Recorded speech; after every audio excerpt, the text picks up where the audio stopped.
Hello, my name is Julianna. At 27 years old, I was diagnosed with stage 3C1 cervical cancer. With this month being January, which is Cervical Cancer Awareness Month, I want to tell my story and bring importance of screenings. So, like I said, at the age of 27, I was diagnosed. Leading up to my diagnosis was a process. As a young married woman, I was living in a small college town and I was not being taken seriously. It also began during the pandemic, so that really made things difficult. If I was able to find a doctor that would see me, they weren't taking me seriously. They gave me the whole proverbial take Tylenol, use a heating pad, etc., etc. Well, this went on for months, maybe even close to a year, before I finally found a doctor in Atlanta and wrote him a letter pleading my case, explaining all my symptoms, which were bloating, bleeding and pain after sex, and back pain. So I wrote a letter explaining everything, explaining how the doctors I had seen weren't listening to me. And thankfully, he agreed to have an appointment.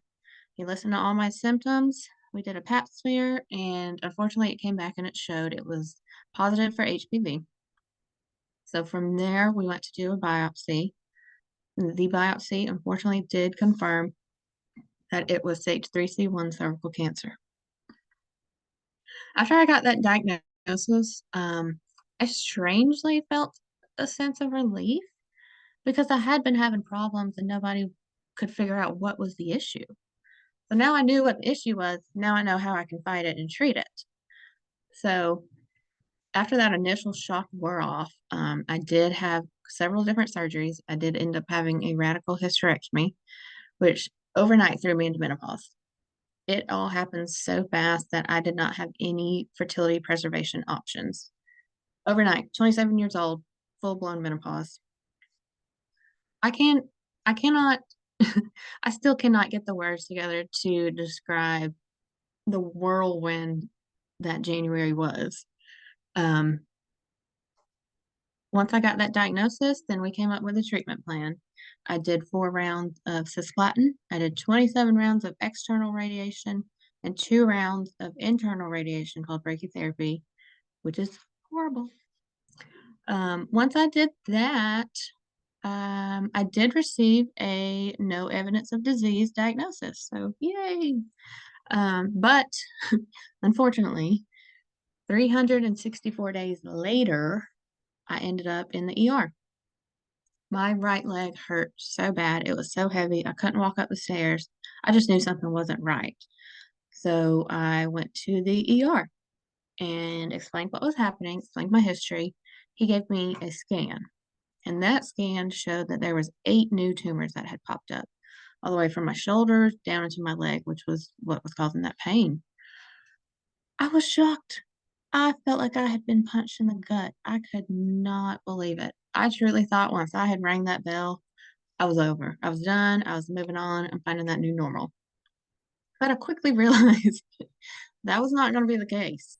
Um, that's when I found City of Hope. I knew I needed I needed a place that could treat everything, not just the body, but everything holistically, mind, body, soul.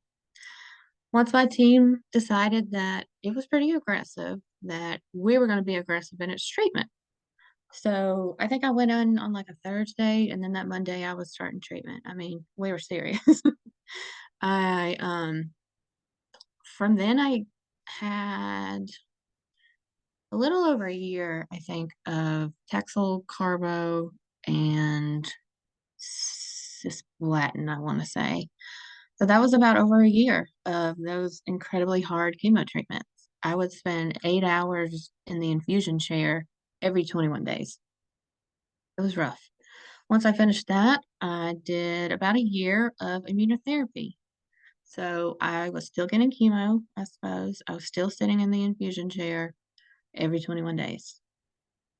So now I'm to the point, thank goodness, that I am celebrating my 1 year cancer free.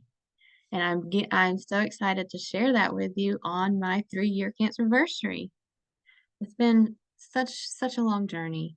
I'm so thankful to be where I am today. And I don't think I could get here without community, especially communities like the Cancer Fighters program. It's a big part. You need other people who have gone through similar situations to help you get through it. That was a big thing that I did and still rely on. So if there's anything you take away from this, I want you to know, because January is Cervical Cancer Awareness Month. I want you to know cervical cancer is preventable. It totally is. That HPV vaccine prevents against 16 different strains of HPV, and it's 99% effective. It's for boys and girls, starts at age 9. I believe it goes up to age 45. Um, there's no reason not to do it. I did not get it. I was not offered it by my doctors. I didn't know about it. I wish I did. Maybe it would be a different situation, but please get that vaccine. And women need to get your annual pap smear annually. Please make sure, don't skip it. 5 minutes of uncomfort is so much better than years of chemo.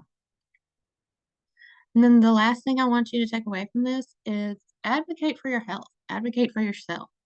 You know your body, you know when something's not right, so you keep pushing until you find some answers. So, thank you very much for listening to my story. I hope you will go get screened, and thank you very much.